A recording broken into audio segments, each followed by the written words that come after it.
এই গরমে যে মাঠে গা ঘেমে জামা ভিজে গেছে, কষ্ট হচ্ছে না?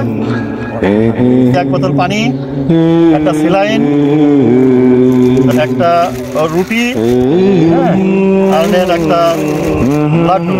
আমাদের মৌমাছি টিভির পক্ষ থেকে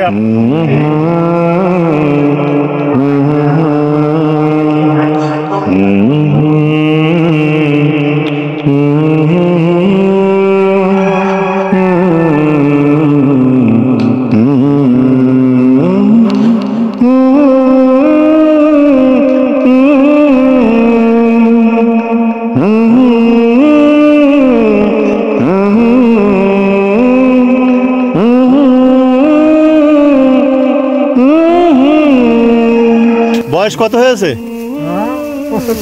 75। মানুষ বিভিন্ন জায়গায় যে বৃষ্টির জন্য আল্লাহর কাছে বৃষ্টি চাচ্ছে, আপনারাও গরমে কষ্ট পাচ্ছেন। তা আসলে কি এখন বৃষ্টি হওয়া ভালো না? এখন বৃষ্টি হলে তো ধানে ক্ষতি হবে। এই ধান সব, এই মাঠ ভরা ধান সব কি এখন কাটা পড়বে, তাই তো? শুরু হয়েছে, এখন সব কাটতে হবে। এখন বিচুলির সমস্যা, ধান নষ্ট হয়ে যাবে। মানে বিচলি নষ্ট হয়ে যাবে, নষ্ট হবে, ধান নষ্ট হবে। ওই শহরের লোকের নিয়ে খেদমত বেশি। আমাদের এই যে রোদি কাজ করছি, আমাদের মুখে কেউ খেয়াল করে না।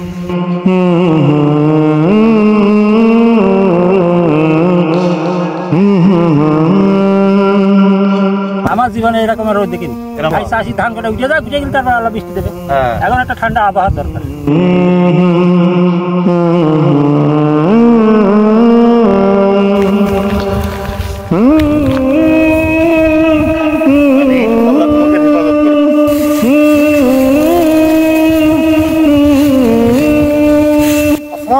ওয়ালাইকুম আসসালাম। আল্লাহ যদি একটু ঠান্ডা দিত, তাহলে কাজ করে আমরা একটু শান্তি পেতাম। ভালো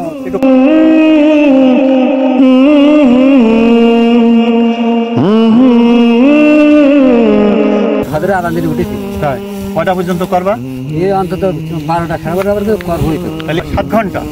বাবা, এইভাবে এভাবে কলে নেই পানি, ঠ্যাং করতে যেতে তো ওই কলে খালামিতে বদ্ধ নাই। এভাবে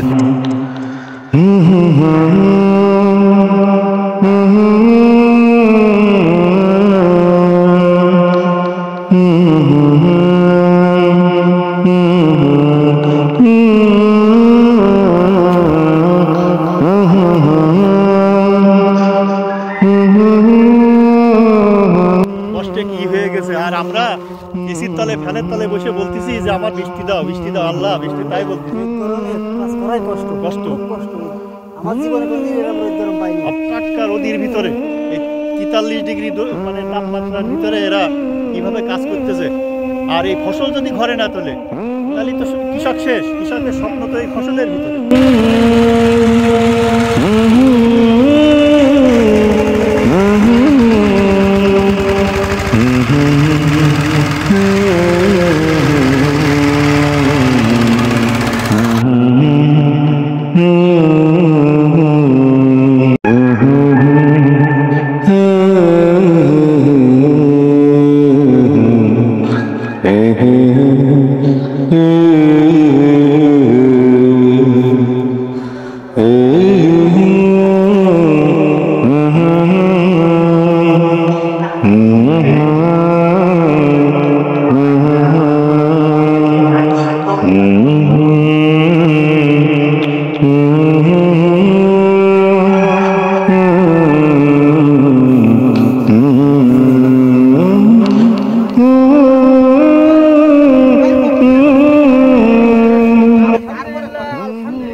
কষ্ট হলেও সুন্দরভাবে বাড়িয়ে নিতে পারছি। বৃষ্টি হলে তো আর এক জ্বালা। আমাদের মাঠে 10-15 দিন, 10 থেকে 15 দিনের ভিতরে ধান উঠে যাবে।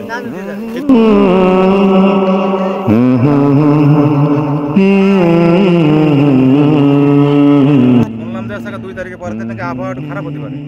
তার কারণে দ্রুত কাটে আসা, উল্টে ধান উল্টে দিচ্ছে, জল খরচ করে যাবে। উল্টে দিয়ে আবার তাড়াতাড়ি বাড়ি দিয়ে আসছে।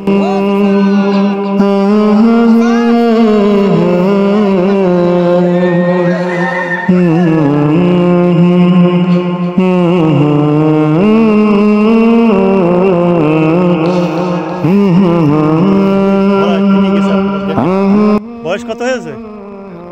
70। শহরে যেমন বিভিন্ন ব্যক্তি, সংগঠন, রাজনৈতিক নেতৃবৃন্দ তৃষ্ণার্ত মানুষের পাশে এসে সেবা দিচ্ছে, একইভাবে গ্রামের এই কৃষকদের পাশে এসে আপনি আপনার সামর্থ্য অনুযায়ী তৃষ্ণা নিবারণ করুন, কিছু খাদ্য দিন।